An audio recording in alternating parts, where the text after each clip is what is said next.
आज शनिवार का दिन है, जिस दिन अपन इस दरिद्रता से मिलने के लिए पीपल के पेड़ के नीचे आए हैं। हिंदू धर्म में ये दिन पीपल के वृक्ष के लिए पूजनीय होगा। जो भी शनिवार के दिन पीपल के वृक्ष की पूजन करेगा, दूध चढ़ाएगा या मिष्ठान का भोग लगाएगा, लक्ष्मी और नारायण उसके घर में प्रवेश कर जाएगा। लक्ष्मी और नारायण उसके घर में प्रवेश करेगा। पुराण की कथा कह रही है कि दुनिया के सारे तीर्थ नहीं जा सकते, पृथ्वी की सारी नदियों में स्नान नहीं कर सकते, पवित्र नदियों में आप स्नान नहीं कर सकते, या किसी भी तीर्थ में जाकर एक रात्रि भी विश्राम नहीं कर सकते, या हमने जिंदगी में कोई दान करा ना करा, कोई पुण्य करा ना करा, कोई सत्कर्म करा ना करा, कोई शास्त्र पढ़ा ना पढ़ा, कोई शास्त्र सुना ना सुना, उसके बाद भी शिव महापुराण की कथा कहती है कि एक दिन में अगर मात्र एक बार भी आप शंकर के शिवालय में प्रवेश कर गए या मंदिर में प्रवेश कर गए तो सारे तीर्थ, सारी नदियां, सारे पुण्य प्राप्त हो जाता है। केवल शिव तत्व को प्राप्त कर लेने। शिव महापुराण की कथा कह रही है कि घर में जो दिया होता है वो दीपक भी कोई साधारण नहीं होता, उस दीपक की भी महत्वता है, उस दीपक का भी वर्णन है। महाराज एक बात और बहुत अच्छे से सुनिए, शायद आपकी जिंदगी को सवाल, शायद आपके जीवन को सवाल। मेरी जीजियों, मेरे जीजाओं, मेरी बेटियों, बेटाओं, कभी मौका लगे शंकर भगवान के शिवलिंग के पास में आप बैठे हैं। यहाँ तक शास्त्र कहता है कि घर में अगर किसी को बहुत तेज बुखार आ गया है, बहुत तेज बुखार, और बच्चा उस बुखार में कप रहा है, बहुत कप रहा है, मारा, तुम जिस दिए में भगवान की आरती उतारते हो, जिस दिए से तुम भगवान की पूजन करते हो, कभी मौका लगे और आप पूजन करने के लिए गए,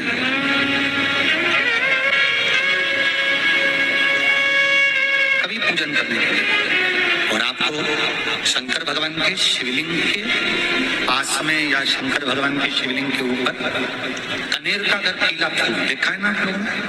अरे बोलो तो जम के देखा है? कनेर का यदि पीला फूल शिवलिंग के आसपास में या शंकर भगवान के ऊपर कहीं रखा हुआ भी दिख जाए, विषम परिस्थिति हो, हिम्मत ना हारते हो, तभी भगवान अकेले में एकांत में आप पहुंचे उनके पूजन के लिए। कनेर का पुष्प वहां रखा, चाहे वो जलाधारी पर रखा हो, चाहे वो शिवलिंग के पास में रखा हो, शिवलिंग पर रखा हो, उस कनेर के पुष्प को अगर आप 5 जगह में स्पर्श कराकर अपने हृदय की बात कहकर वापिस महादेव को समर्पित कर देते हो, तो भी मेरा महादेव तुम्हारे दुख का निवारण कर देगा। अब वो 5 स्थान, तो 5 स्थान, पहला गणेश जी, गणेश जी का जो स्थान होता है वह जगह, दूसरा षडानंद कार्तिक,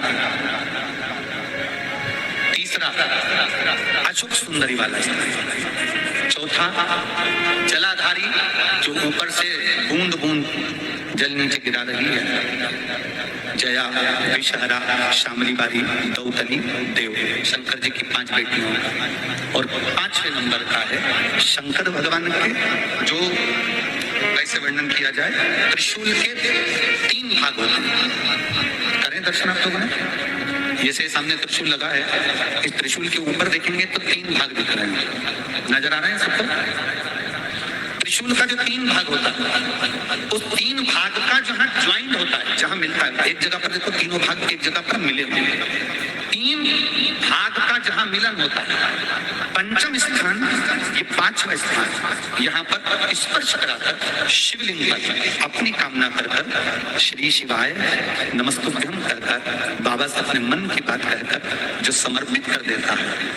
हम 3 महीना भी नहीं कहेंगे, हम तो कहेंगे अगर ज्यादा दुख है 3 दिन इंतजार करना, मेरा बाबा उस दुख को मिटाएगा।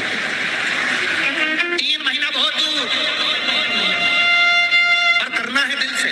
और कई तरह के दीपक होते हैं, दीपक का भी विधान वर्णन किया गया, दिए का भी वर्णन किया गया। यहाँ तक शास्त्र कहता है कि घर में अगर किसी को बहुत तेज बुखार आ गया है, बहुत तेज बुखार, और बच्चा उस बुखार में कप रहा है, बहुत कप रहा है, मारा, तुम जिस दिए में भगवान की आरती उतारते हो, जिस दिए से तुम भगवान की पूजन करते हो, उस दिए की बत्ती को नीचे डाल दीजिए और उस दिए को पानी की बाल्टी में धो दीजिए। कौन सी बाल्टी में? जिस बाल्टी के पानी से आप बच्चे को स्नान करा सकते। केवल भगवान पर से ले जाकर, पास में से ले जाकर उस बाल्टी में थोड़ी देर डाल दो और उस बाल्टी के पानी से उस बच्चे को स्नान करा दीजिए। 15 से 20 मिनट, आधा घंटा लगेगा बच्चे का। बड़ी बेचैन दिख रही हो तुम, क्या बात है? पार्वती जी कहती है देवव्रत, कश्मीर प्रदेश का एक भक्त देवव्रत बेलपत्री के वृक्ष के नीचे बैठकर आपका मंत्र जाप कर रहा। मैं आपको जगाना नहीं चाहती थी, पर बेलपत्री के वृक्ष के नीचे लक्ष्मी झाड़ू लगाती है, सरस्वती वीणा बजाती है, इंद्राणी उस बेलपत्री के वृक्ष के नीचे जल का सिंचन करती है, 33 कोटि देवी देवता उस बेलपत्री के वृक्ष की जड़ में विराजमान होते हैं। इसलिए देवव्रत एक बार पंचाक्षर मंत्र बोलता है तो वो 33 करोड़ बार गिना जाता है। ऐसा बेलपत्री का वृक्ष होता है। बेलपत्री के वृक्ष के नीचे एक बार अगर भगवान का नाम लिया जाता है तो वो 33 करोड़ बार, 33 कोटि बार गिना जाता है। एक मंत्र केवल नमः शिवाय, ओम नमः शिवाय, ओम नमः शिवाय, 33 कोटि बार गिना है। 33 कोटि, इतना सुंदर लिखा है। फिर वही वाली बात आ गई जो पहले कथा में कहा, अपने लिए अच्छा वाला घी छाट के लाना, अच्छी कंपनी का लाना, और जब यज्ञ करने बैठे, पूजन करने बैठे, हवन करने बैठे, भगवान का तुम पाठ पूजन करवाई, पूजा वाले दुकान पे बोलना कि पूजा का घी चाहिए। तो वो पूजा का सामान बेचने वाला भी चतुर था, उसने पूजा का ही घी दिया। तो इन्हें पूछा भैया ये घी कितने का? तो क्या 80 रुपए का? तो 80 रुपए का आधा किलो? तो क्या पूजा का है? भारत की भूमि पर स्मृति लोक में, पूरे विश्व में ऐसे कई घर हैं जिनके घर में गुजारा करने की भी आफत है, पहनने के कपड़े नहीं, किसी के यहाँ पर भोजन नहीं, किसी के यहाँ जमीन नहीं, किसी के यहाँ दुकान नहीं, कोई पूरी जिंदगी किराए के मकान में निकाल देता है। नहीं है। मेरा एक निवेदन है, इस कथा को जितने छत्रपति संभाजी नगर के श्रोता भाई बहन श्रवण कर रहे हैं उनसे निवेदन करूंगा, आप हाथ का ठेला लगा रहे हो, सब्जी का ठेला लगा रहे हो, फल का ठेला लगा रहे हो, थक्के की जिंदगी जी रहे हो, दरवाजे पर बैठे हो, कहीं ना कहीं तुम दास भाव की जिंदगी जी रहे हो, तकलीफ में जिंदगी जी रहे हो, बहुत दुख की जिंदगी जी रहे हो, बहुत कष्ट की जिंदगी जी रहे हो, उनसे केवल निवेदन करूंगा 3 महीने 2 जगह पर जल चढ़ाना प्रारंभ कर दीजिए, केवल 3 महीने। एक शंकर भगवान के शिवलिंग पर, दूसरा बेलपत्री के पेड़ के नीचे। 2 जगह पर जल चढ़ाना 3 महीने लगातार चालू कर दो, बाबा तुम्हारा हाथ पकड़कर तुम्हें उन्नति की सीढ़ी पर चढ़ा देगा। हमें कोई चमत्कार करना नहीं आता और ना हम कोई तंत्र विद्या या मंत्र विद्या जानते हैं, ना हमारे पास में बेल है, ना हमारे पास में भभूति है, हमारे पास में तो केवल शिव का नाम है। आप श्री शिवाय नमस्तुभ्यं बोलो, ओम नमः शिवाय बोलो, नमः शिवाय बोलो, चाहे महामृत्युंजय मंत्र बोलो, उसका स्मरण करते करते भगवान शंकर के शिवलिंग पर जल, और उसी पात्र में जो जल तुमने शंकर जी को चढ़ाया है उसमें से बचा हुआ थोड़ा सा जल बेलपत्री के पेड़ के नीचे चढ़ाना प्रारंभ कर दो। अलग से बेलपत्री के पेड़ के नीचे चढ़ाने के लिए अलग से लोटा भर के जल जरूरत नहीं पड़ेगी। जो तुमने शिव जी को जल चढ़ाया,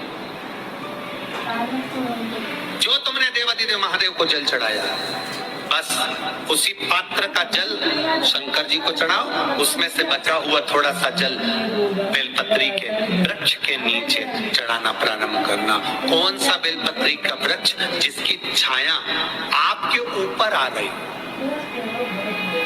शिव महापुराण बड़ी सुंदर बात कहता है, ध्यान दीजिएगा। जिस बेलपत्री का पौधा तुम्हारे सिर का, और ये दोनों हाथ ऊपर कर लो, अपन खड़े हुए और खड़े होकर दोनों हाथ ऊपर करें, इतना बड़ा बेलपत्री का पौधा है, उस बेलपत्री के पौधे की पत्ती को कभी तोड़कर शंकर जी को नहीं चढ़ाना चाहिए।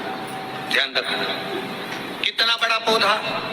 आप खड़े हो जाओ और खड़े होने के बाद आपका हाथ ऊंचा कर लेना, इतना बड़ा पौधा है, उस पौधे की पत्ती, बेलपत्री बेलपत्री को तोड़कर शंकर भगवान को कभी नहीं चढ़ाना। शंकर भगवान को उस बेलपत्री को, उस वृक्ष की पत्ती को तोड़ना चाहिए जो वृक्ष तुम्हारे हाथ से थोड़ा सा ऊंचा हो, जिसके लिए तुम्हें हाथ और ऊंचा करना पड़ रहा हो। जैसे एक बच्चा अपनी माँ की गोद में बैठने के लिए दोनों हाथों से उचकता है, आवाज लगाता है, उचकता है, आवाज लगाता है, हाथ ऊपर करता है, तो माँ उस बच्चे को गोदी में ले लेती है। उसी तरह उस बेलपत्री के वृक्ष की पत्ती तोड़ना चाहिए जिसने थोड़ी उन्नति कर ली हो, जो थोड़ा ऊंचा हो गया हो। तुम उसको पाने का प्रयास करो तो भगवान भी तुम्हें अपनी गोदी में ले ले। ऐसे वृक्ष की पत्ती।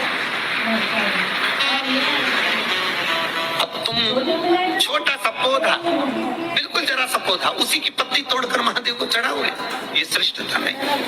यदि बेलपत्री का पेड़ आपके यहाँ है